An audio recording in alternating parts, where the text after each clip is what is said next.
Então, pessoal, vamos continuar aqui, né, o nosso conteúdo de genética.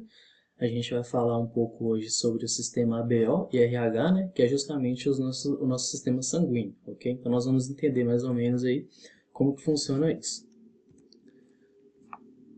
Bom, esses estudos aqui, pessoal, do nosso sistema sanguíneo, né, ele começou lá por volta do século XX, né, com esse cara aqui que a gente está vendo, tá? Que é o Karl Landsteiner, tá? Que ele viveu aqui entre 1868 e 1943 e foi a partir dele, né, que começou esses estudos sanguíneos, tá? Como que se deu esse processo, tá? Como é que ele descobriu isso? Esse cara aqui, pessoal, quando ele estava trabalhando lá, fazendo os experimentos dele, ele percebeu o seguinte: quando ele misturava sangue de diferentes pessoas, ele percebia que em alguns casos esse sangue eles formavam aglomerados ali que eram visíveis a olho nu, tá? Então ele pegava o sangue de uma pessoa e misturava com outro. E ele via ali visualmente, né, a olho nu mesmo, ele percebia que tinha diferenças entre esses tipos sanguíneos, ok? Então nessa época aqui, né, que começou esses estudos, e hoje em dia nós sabemos, né, que nós temos quatro grupos sanguíneos na espécie humana, tá?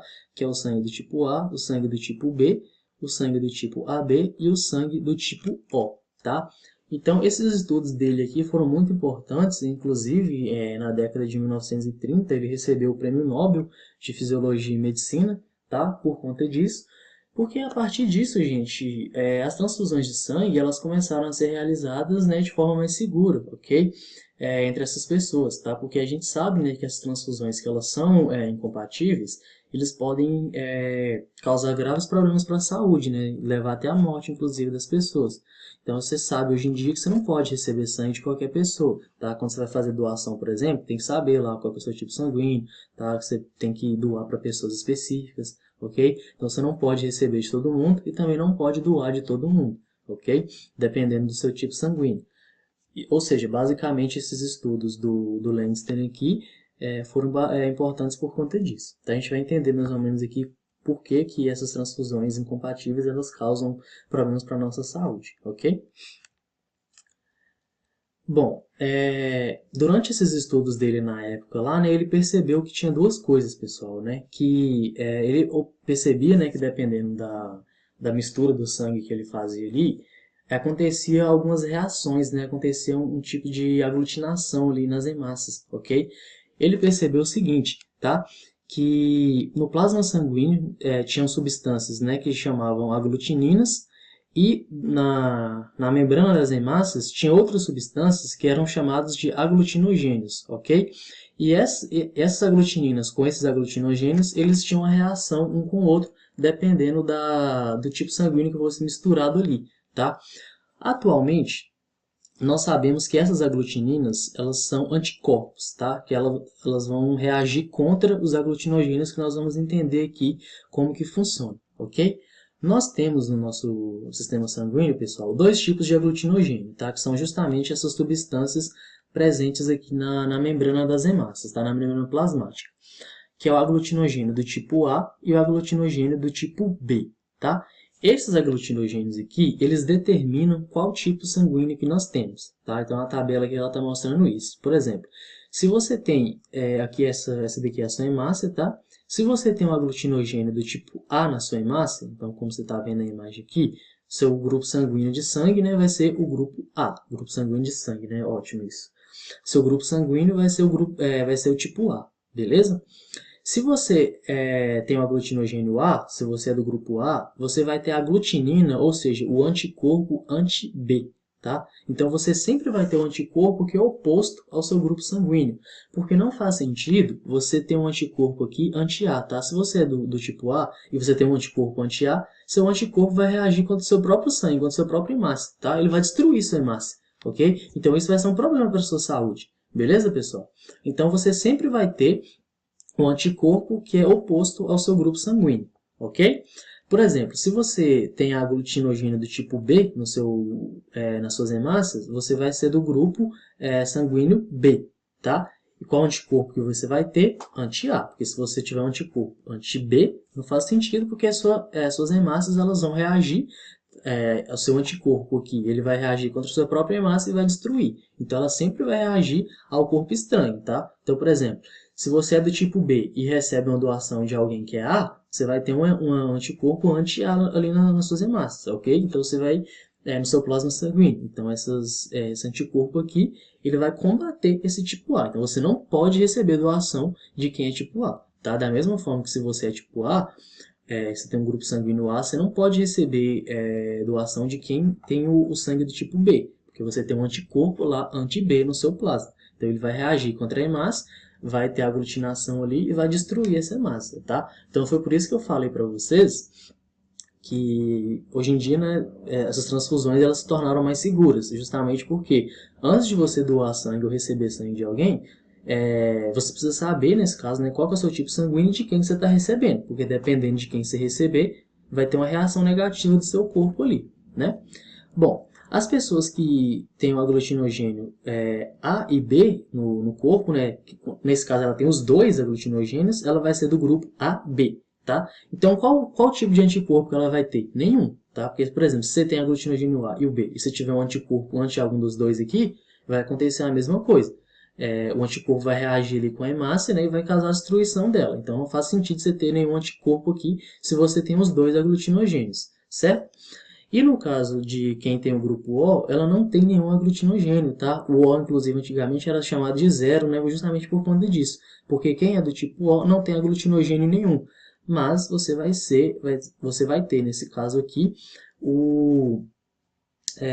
você vai ter, nesse caso aqui, os anticorpos, tanto anti-A quanto anti-B, tá? Então, se você é tipo O e recebe anticorpo de alguém que é A, que é B ou AB, você obviamente vai ter problemas porque os anticorpos eles vão reagir com essas hemácias, tá? Então vão ter uma reação negativa ali. Então a gente vai entender daqui a pouquinho, né, como que funciona esse sistema aí de doação, de doadores e também de receptores universais, ok? Vamos pular para a próxima aqui. Bom, nós temos agora aqui, pessoal, a genética, né, do nosso sistema ABO. Então, antes da gente entender isso daqui, é importante que vocês tenham visto a aula anterior, tá? Tenham entendido ali como é que funciona essa questão da genética, dos alelos ali, né, dos fenótipos e genótipos, para vocês entenderem esse processo aqui, tá, pessoal? Porque isso aqui requer uma parte da outra aula, beleza? Fiz uma pausa aqui porque o computador estava descarregando, mas enfim. Nós temos nesse caso, né, no nosso sistema sanguíneo, no sistema BO, 4 fenótipos, tá? Então lembre lá que fenótipos são as características visíveis, beleza? Que nesse caso é o sangue do tipo A, sangue do tipo B, sangue do tipo AB e sangue do tipo O. Foi justamente o que a gente está vendo aqui na tabelinha que está resumindo esse processo. Beleza, pessoal? E esses fenótipos aqui, eles vão ser determinados por um gene que vão ter 3 alelos, tá? Lembrem que nós aprendemos nas aulas anteriores que geralmente nós temos 2 alelos só, né? Por exemplo, ou é Azão, Azinho, ou, sei lá, Vzão, Vzinho e tal. E nós vimos na aula, né, que nós temos aquele caso lá de alelos múltiplos, né, gente? Que são quando nós temos 3 ou mais alelos ali em um gene, tá? É justamente o caso aqui, ok? Então esse gene aqui ele vai ter 3 alelos e vai ser um caso aqui de alelos múltiplos, beleza? Nós temos os alelos Izão A, tá? Isão B e Izinho, beleza? Quando a pessoa ela tem o alelo Isão A, obviamente ela vai possuir aqui o aglutinogênio A, ou seja, se a pessoa ela for Isão A, que nesse caso aqui é o homozigoto dominante, né? E o Isão A, Izinho, ela vai ter o aglutinogênio A nas hemácias e vai ter a aglutinina anti-B no plasma. Então ela vai ter, no caso, o anticorpo anti-B, tá? Então, por exemplo, para a pessoa ser A, sangue do tipo A, ou ela vai ter que ser Isão A, ou Isão A, Izinho, porque o Isão aqui, nesse caso, ele é o dominante, tá? Então, mesmo que apareça o alelo recessivo aqui, o dominante, ele vai dominar, né? Isso fica redundante, mas é isso mesmo, ok, pessoal? Então, para a pessoa ser do tipo A aqui, ela vai ter que ser Isão A, ou Isão A, Izinho, que é justamente o que nós estamos vendo aqui. Se ela é do sangue do tipo A, qual que vai ser o anticorpo que ela vai ter? Anti-B, tá? Então, o plasma dela vai ter o anti-B aqui. Para a pessoa ser sangue do tipo B, o que ela precisa ter? o genótipo, nesse caso, isão B, ou isão B, izinho, tá? Então, ela pode ser tanto o homozigoto dominante quanto o heterozigoto, beleza? Obviamente, ela vai ter o aglutinogênio B e a aglutinina, nesse caso, o anticorpo anti-A, tá? Porque se ela é sangue do tipo B, ela vai ter o anticorpo anti-A, certo? No caso da pessoa que é AB, ela vai ter aqui, nesse caso, o genótipo isão A, isão B, tá? Então, ela vai ter os dois aqui ela vai ter os dois alelos no gene dela, tá? Que é justamente aquele caso que nós aprendemos, né, na última aula, que é o caso da codominância, tá? Quando os dois alelos eles estão presentes ali no gene e os dois estão sendo expressos, beleza, pessoal?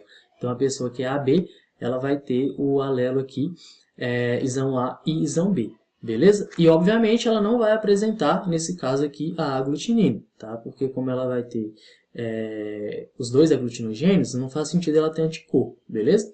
E nesse caso aqui, para a pessoa ser do tipo O, o que ela precisa ter? Ela não tem nenhum aglutinogênio, beleza?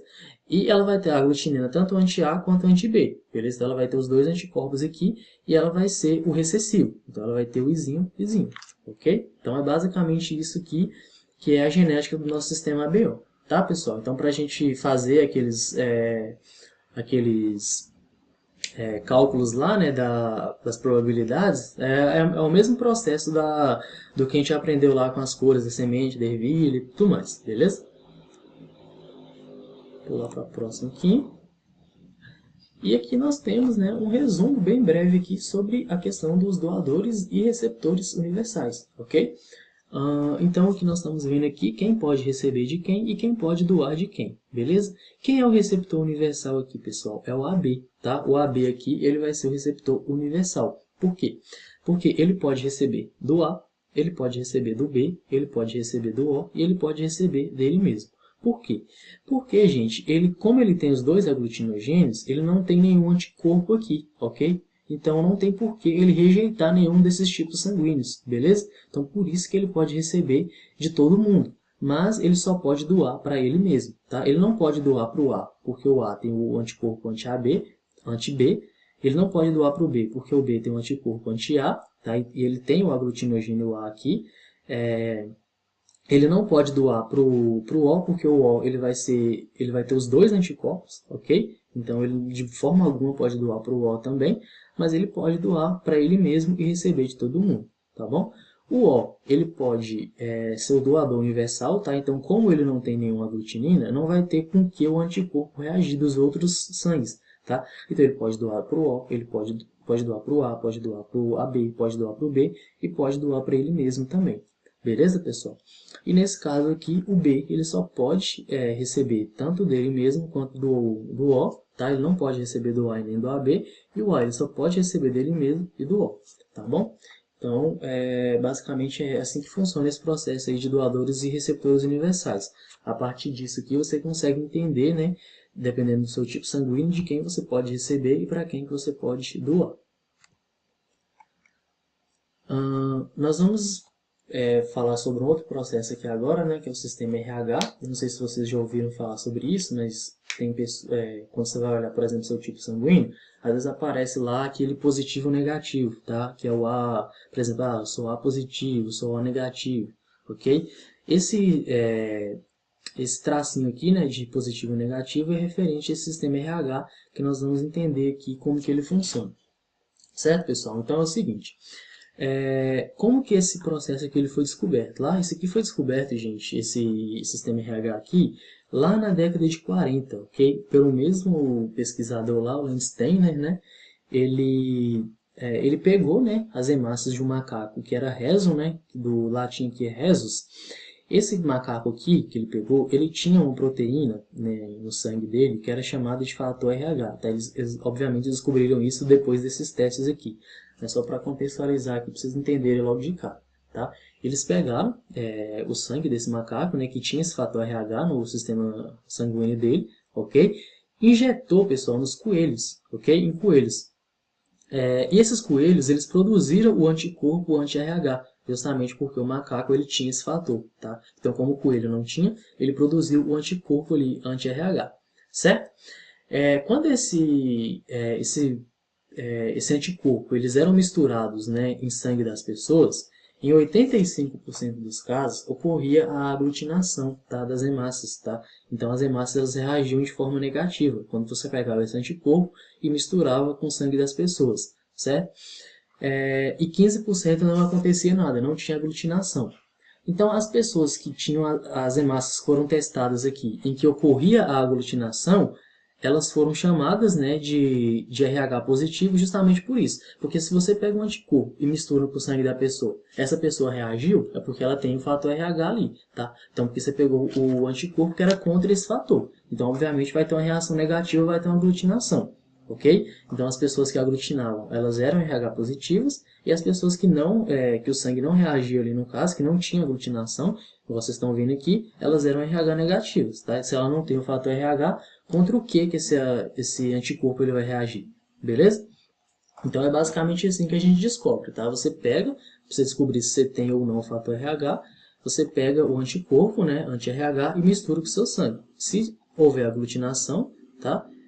Você é RH positivo, se não houver aglutinação, você é RH negativo, beleza? Bom, aqui para a gente entender, né, a genética do nosso sistema RH, os fenótipos nesse caso aqui, né, do RH, eles vão ser condicionados por dois alelos, tá? Que é o Rzão e o Rzinho. Obviamente o Rzão, como a gente já viu, por ser letra maiúscula, ele é o dominante, tá? E o Rzinho ele vai ser o recessivo, tá? Ou seja, se a pessoa ela tem o Rzão, Rzão ou Rzão, Rzinho, ela vai ter o fator RH, né? Então ela vai ser RH positivo.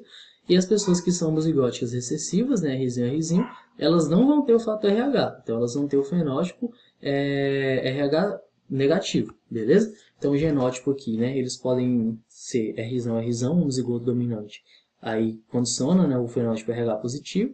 O Rzão, Rzinho, que é o heterozigoto, RH positivo também, porque tem o alelo dominante.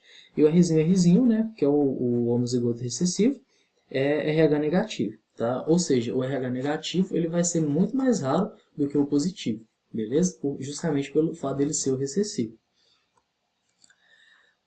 E só para finalizar, pessoal, essa parte aqui, nós vamos comentar um pouco, né, sobre uma doença que é bastante comum, né, que é essa incompatibilidade materno-fetal, que é uma doença que é condicionada justamente, né, pelo fator RH, beleza? Como que acontece isso? Geralmente, pessoal, as pessoas que são RH positivas, elas não produzem o anticorpo anti-RH no corpo delas, obviamente, né? Você tem um fator ali, não faz sentido você ter um anticorpo contra esse fator. Mas as pessoas que são RH negativas, elas também naturalmente não possuem esse fator RH no sangue delas, beleza? As pessoas RH negativas elas não têm um anticorpo anti-RH no sangue delas, tá? Elas vão produzir só se esse fator RH entrar em contato, tá? Como que vai acontecer isso? Ou por meio de uma transfusão de sangue, então, por exemplo, se é RH negativo, recebe sangue de alguém que é positivo, então você vai produzir um anticorpo ali, tá? E no caso da gestação, beleza? Aí que está o problema, a gente vai entender basicamente como que funciona isso. Quando a mulher, que é essa mulher aqui, por exemplo, vamos conversar aqui pela imagem, ela é RH negativo, tá? Ela vai ter um filho aqui que é positivo, beleza? Provavelmente deve ter herdado essa característica aí do pai, né? Então, ela é RH negativo, vai ter um filho que é positivo. Obviamente, pessoal, tem troca de nutrientes aqui, de anticorpos, né, do sangue, entre o feto e a mãe, tá? Pelo fato das hemácias do filho, que é RH positivo, misturar com as hemácias da mãe, que é RH negativo, ela entrou em contato aqui com o fator RH, e ela é negativo. Então, o corpo dela vai produzir, nesse caso, o anticorpo, né? Esse anticorpo, obviamente, vai voltar para o feto aqui, porque tem essa troca de nutrientes. Beleza, pessoal?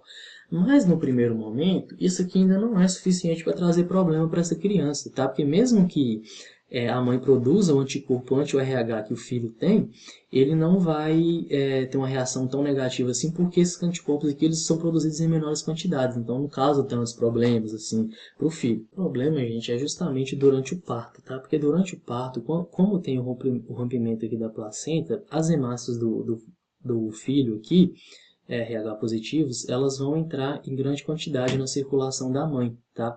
E ela vai produzir, nesse caso, muitos anticorpos anti-RH, porque entrou muitas hemácias RH positivo aqui na circulação dela, ok? Então, essa mãe aqui, ela vai ficar sensibilizada. Então, no corpo dela vai ter muito anticorpo anti-RH, beleza?